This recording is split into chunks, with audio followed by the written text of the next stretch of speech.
Hi, this is Perry Puff, and welcome to my confessional. So, my room is a total mess because I was sick this week. I'm still getting over my sickness. And I did not clean at all because I was at work for a week. I went to work sick. I was wearing a mask. So, this place is a total mess. Here's all my closet full of lingerie that I wear for Hamza because I always want to impress my boyfriend. This place is an infestation. I have to clean it right away, and I'm gonna do this while confessing about my mental health. First things first, I'm gonna make my bed. And this is Hamu. I named him after Hamza. He's my big boy. He's supposed to get my other cat pregnant, but he doesn't even know how to stick it in. And while I do this, I'm going to talk about my humble beginnings. I started off working in a restaurant. When I lost my job, I was like, holy crap, what am I going to do? I'm in so much debt. I'm like $1,000 in debt. I was only a student. I found this ad on Craigslist. And the ad said had a bunch of money. It was the most shadiest ad I ever clicked on. I clicked on this ad. Eventually, I was taught how to take money from men. So I started taking money from like lawyers, doctors, just every type of professional man. I started taking money from married men. At this point, I didn't know how this taking money from men would affect my mental health, but it really affected my mental health so bad.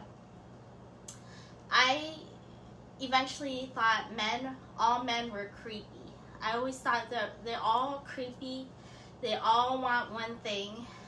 As I grew older, this is what I was thinking. He's creepy. He's creepy. All the time, I was calling every man creepy and crying, oh, he's so creepy. He's so creepy. I can't put up with it. Like, he tried to touch me. He's so creepy. Like, I started accusing men of being creepy just for looking at me weird or rubbing against me. This affected my mental health with my views on men. Eventually, my boyfriend, my husband, David, got me out of that profession, and I got out of that job, and I moved to Texas, and I never looked back. And this is 10 years ago, so I'm a totally different person. This is not me anymore. The thing is, whoever I tell this secret to, they don't look at me the same way anymore, and they decide to hate me. But that's just where I came from, and it's not me anymore. And I wouldn't even think of turning back because of all the mental trauma I got from taking money from men. Basically, my husband had to threaten to break up with me before I left my profession of taking money from men. I ended up working in a warehouse in Texas. We moved to start a whole brand new life away from the life that I had in California. And I was paying $2,000 a month rent in California. I was losing money every month. I was not making enough money, and California is so expensive. That's why we moved to Texas for a cheaper cost of living. Rent was a little bit cheaper. It was like $1,500 for a really nice place. Eventually, I found a place that's $1,100. So around the time I moved to Texas, I had really poor mental health. I was always in serious rage, thinking about dark things, really dark things. Like, there was this guy I went to Belgium to see. He completely hurt me so bad, hurt my self-esteem. I was so insecure. He was basically my dream guy.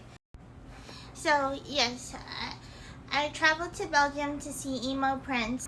I fell deeply in love with him. I even proposed to him to come to America so he could come to America with a green card and live with me. And he said yes. So I was thinking, oh, this is a successful trip. He's my fiance now. But when I got home, he ghosted me.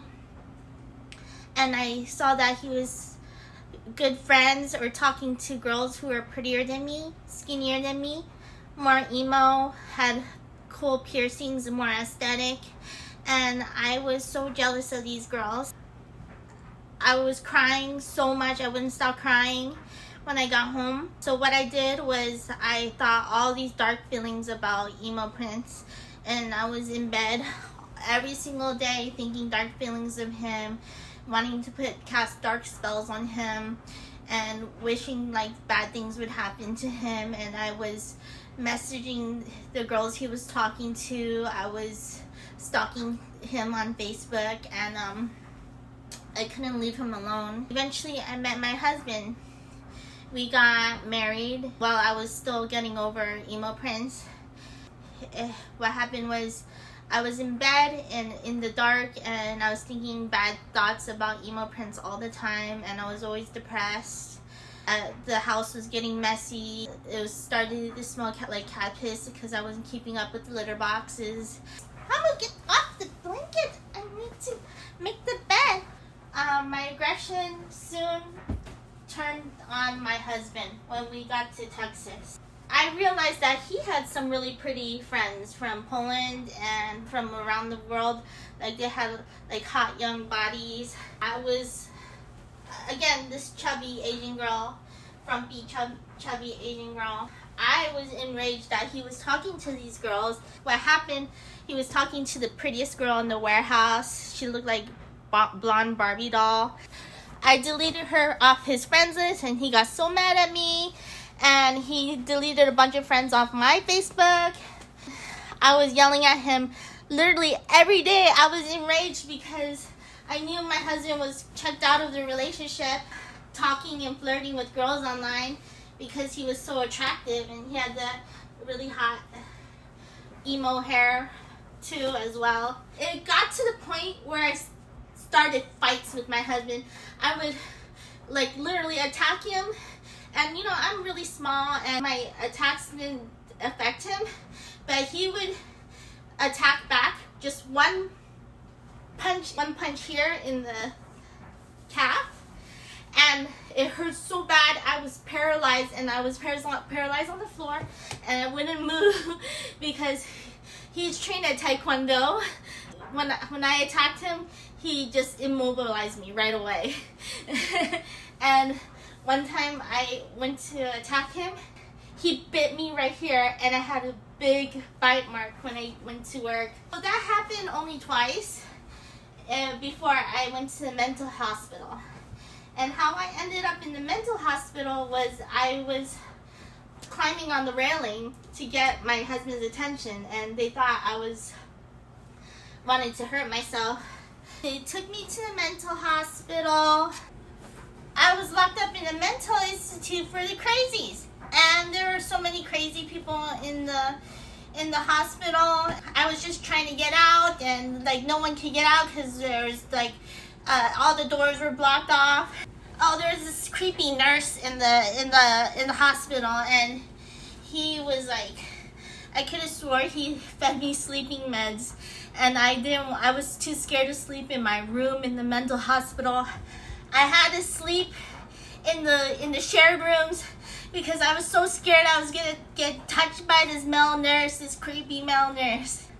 My doctor ended up prescribing me 3 medications: an antipsychotic, risperidone, an antidepressant, and an anti-anxiety pill.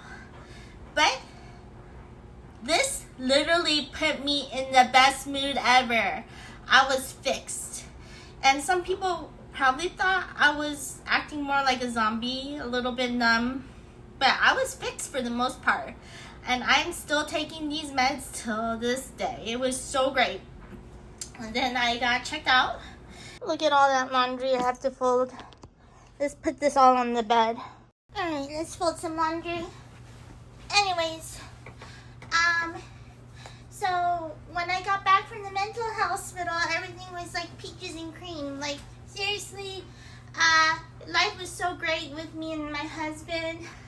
We were finally getting along. We both got presents for each other frequently, and my husband was a very good husband. But there's one thing about my husband I didn't like the whole time I was with him. He's so controlling. Like, he would not let me buy anything I wanted from the store. Like, seriously, 100% of all the groceries we buy had to be chosen by him. Like, I would seriously put like a cup of noodles in the cart and he would take it out and put it on the shelf because he thought it wasn't healthy. I was just like very depressed because I felt like, not depressed because I was taking antidepressant, but I felt like I couldn't make my own choices. I didn't have my own autonomy. There were so many things I could not do because of my husband. Like, I felt like I was greatly restricted. Like, I wouldn't be able to like make a YouTube channel where I confess all my feelings. Definitely, I would not be able to do that. I wanted out of the relationship eventually. I got some sort of hallucination in the warehouse. I don't know what happened to me, but one day I was working in the trailer with this young guy. He was like 18 or 19 years old, and he was like 6'4", like very skinny, and he was from Jordan. And I didn't think much about him. I was just like asking him questions. And then the next day I went up to him, and when I went up to him to say hi, he said hi looking down on me, and I swear I saw the most beautiful face ever. Like, I didn't know, like, seriously, I thought I saw like his face was sparkling and like it was so bright and beautiful. Like, it was like an illusion. Like, his lips were so giant, and like I looked down just to make sure that I wasn't hallucinating, and I look up and all I could see was how big his lips were. And that's when I became super obsessed with this guy. Now, when my obsession before my meds was very dark, like, I want to stab you, I'm so obsessed with you, I want to stab you with a knife because you hurt me, like, and you're looking at other girls. That was my obsession before. I would stalk their profiles, the guys I was obsessed with, and I would see that they were talking to another girl, and I would be like, I'm not happy with this, and I want to put dark spells on you and cast them because, and I want to pick fights with you because I don't like seeing you talk to other girls. But now, on my meds, my obsession has turned quite positive, actually.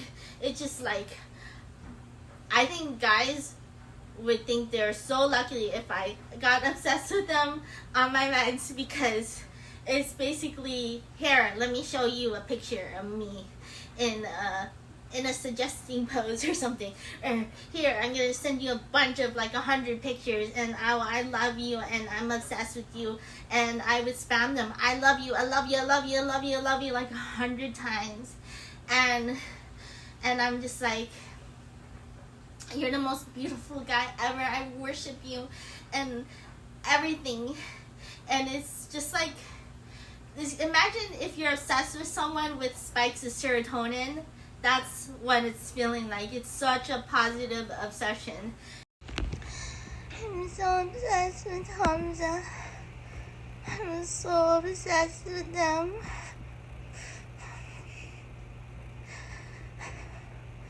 I'm so obsessed. I love him so much. I love him so much. I miss him. I love Hamza so much. I'm going to cry. I love him so much. And I always get what I want. So I chased this beautiful Jordanian 6'4" tall guy for over a year. I was chasing after him, and yeah, he's so hot. And I finally got laid by him, and we slept with each other, and it was a success. It just happened to be on my husband's birthday trip when he went to go hang out with his bros in a hotel in somewhere. I forgot where. I slept with him a few more times. My husband found out I was cheating on him. We're pending divorce right now. So when my husband moved out of the house, I was crying like crazy. The Jordanian guy disappeared, and my husband disappeared for a while.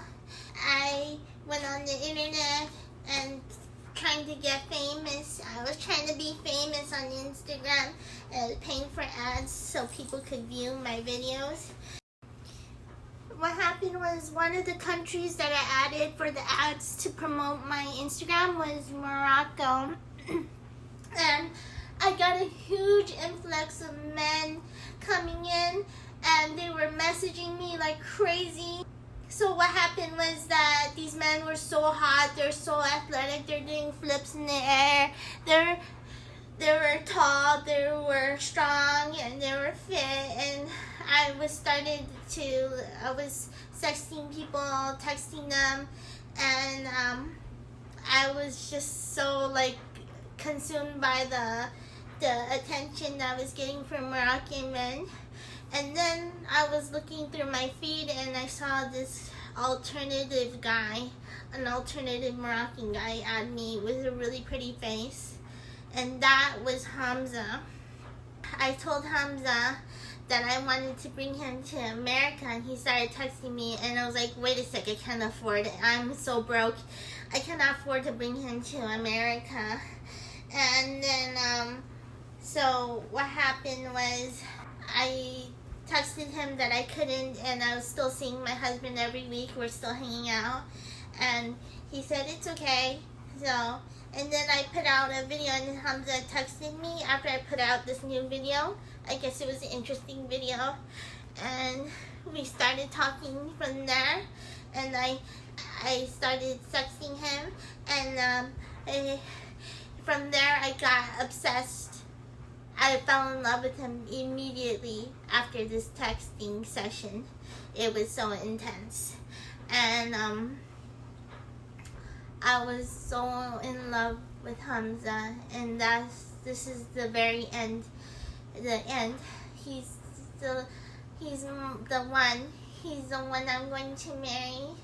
He's the one I'm going to grow old with. I love him so much. I love him so much. But he keep asking for video games every week, and I spend like a lot of money on him. Like his video games are expensive. Like video games are expensive nowadays, and I can't afford it. And I'm always broke. But I want to keep my funds. I want to keep my Hamza. I love him so much. He's so beautiful. I love him. He's so cool. I love him in every single way. I don't like anyone else. I don't want to date anyone else. I don't like anyone else. I don't really like Hamza.